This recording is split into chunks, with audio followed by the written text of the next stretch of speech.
everybody, this is Island Hopper TV coming to you from Phuket, Thailand. We're going to talk about, is Phuket safe? Let's get into it. So let's talk about the water. First thing we'll talk about here is the ocean, swimming, being out here. There's no real heavy waves. They do get a little bit of rip curl. Some currents can be strong, just barely enough to do surfing. They have some surfing competitions like in Kata, but overall you're not going to have any real problems with beach. They do have lifeguards. You're not going to hear too much about shark attacks or anything crazy like that happening. So overall, I would say this beach that I'm at right now, Bang Tao, is probably one of the most fierce beaches in terms of high seas and swells. You're not going to really get that elsewhere, so keep that in mind. Patong Beach, very calm. Most of the time it's flat waters. Occasionally you'll get high tide. Obviously they had the tsunami here back in 2004. That was a big situation, but overall very calm waters. Next up, let's talk about, would I bring a family to Phuket and feel totally safe? Yes, I would. How do I know? Because I see many families, like this family here, bringing all of their kids. You can see, not going to get too close, but it's a very family-friendly place. I've even seen people bring their kids to Bangla Road in Patong Beach. Now, I don't quite understand, but I'm not going to get too much into that, but people will take their kids 12 o'clock at night, go walking around Bangla Road, which for the most part is, you know, a red light area. So overall, I would say yes, it's safe to bring your family. I came here as a solo traveler, but I see families everywhere and you never hear of any incidents. So I just mentioned that I'm a solo traveler. Let's talk about that. I've met women who are solo travelers. I've met other men who are solo travelers.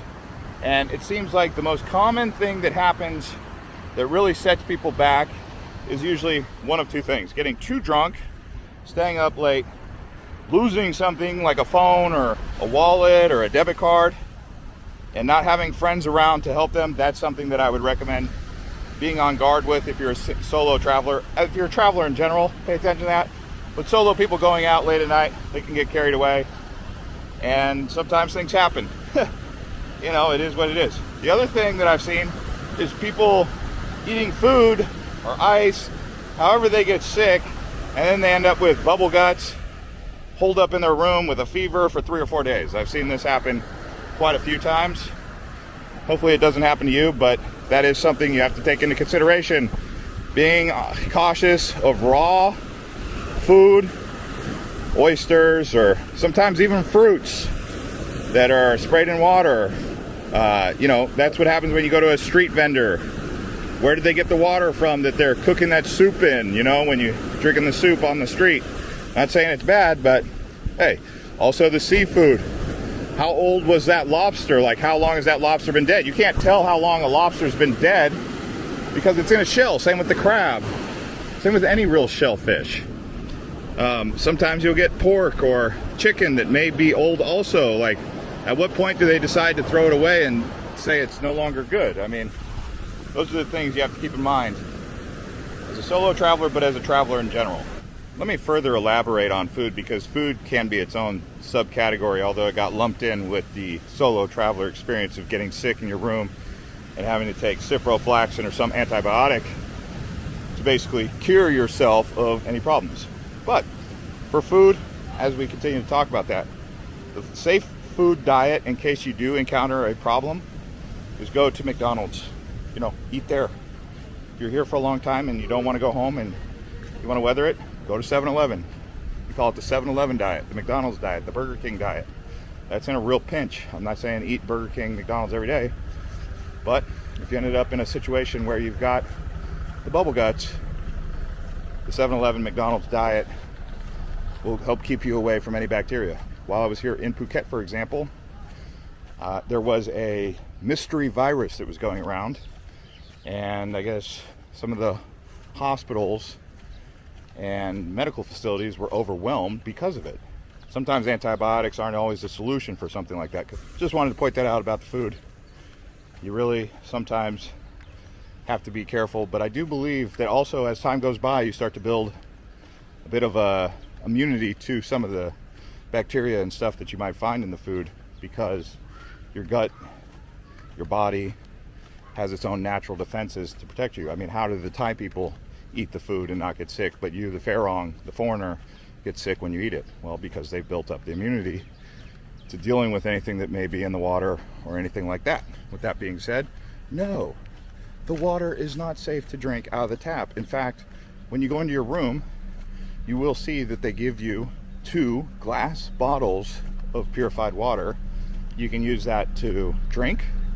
You can use that to use as a mouthwash after you brush your teeth. You can use it for a variety of different reasons. I've noticed when I shower here, sometimes my skin will smell like a chlorine or a chemical. Could be from the pool, but I think they put some sort of chemical in the water. So not just could the water be dirty with bacteria, but it could also be dirty with chemicals. 2 reasons not to drink the water. It's one or 2 things right there, right? So sticking with purified water, probably your best bet. Okay, let's talk about the weather and how that will impact your safety here. Well, it's around 2 o'clock in the afternoon, maybe 1:30 actually, in June. You can see I have sweat. If I go like this, you can see I'm sweating. So because I drank a lot of water, I'm not too worried about it. But if you're not drinking enough water and you're not staying hydrated, it can catch up to you. So taking some electrolyte packs with you from your home country, or when you get here, getting electrolyte packs in the mornings. Also eating fruit. You got dragon fruit, eating lots of watermelon. Fruits have electrolytes, so you want to make sure you're staying well hydrated, especially if you plan on going hiking or out adventuring, because you can get heat exhaustion just walking out in this extreme heat at times. And I bring that up because it is a serious thing, heat exhaustion here. Anywhere really that's hot, but Phuket is very hot. And you don't want to end up in a situation where you're walking down the road, no water and no stores for quite a ways, and you're like, whoa, I think I'm hot. And you have to pull over and it's so hot you can't even find shade.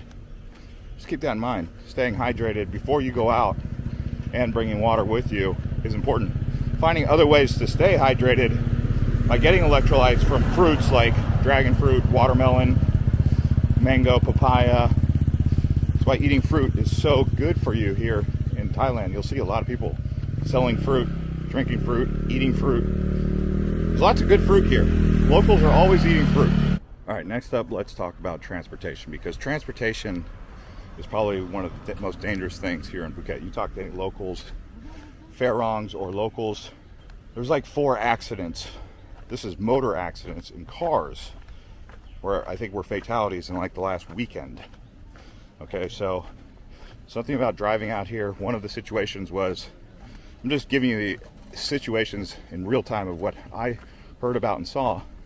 So a big truck carrying, you know, like a dump truck or something, or a garbage truck, basically going down a hill, lost its brakes. And when it lost its brakes, it crashed into another car. And yeah, that was not a good situation. So road safety out here, a big deal. But the big thing, motor scooters. I watched a local Thai guy get hit by a tourist who was driving the car and hit a local Thai guy, and the local Thai guy had blood just pouring from his head. He stood up and he fell down. Like I wasn't sure if he was going to live or not. I was in a taxi. He kept driving and he was like, whoa. I'm not going to ask him to stop so I can see what's going on, because there was already people there. It was a busy street in Kata actually. But motorbikes, very dangerous. And if you're driving cars, be careful of people on motorbikes, because I saw that happen firsthand. So these are stories that happen. Be very careful with transportation. So getting in a secure vehicle is probably a good thing. These vans are very good. Getting in cars that are newer, in good shape. I'm not trying to scare you. I'm just letting you know that just with anywhere, road safety is important, but pay a little bit extra close attention to it here in Phuket. Okay, now let's talk about the safety walking around in Phuket. Generally, it is very safe. I almost would say it's safer than most places on earth. I know it's got some issues. You know, the biggest thing that foreigners have to watch out for, if you're a foreigner of course, is going to be getting rowdy, getting drunk, doing something, getting on some sort of drug, getting high, getting drunk, and then starting a fight with somebody unnecessarily. And Thai people by nature very passive, but if you really piss them off enough, they will handle business, okay? So try not to poke the bear too much if you are the type to drink too much vodka.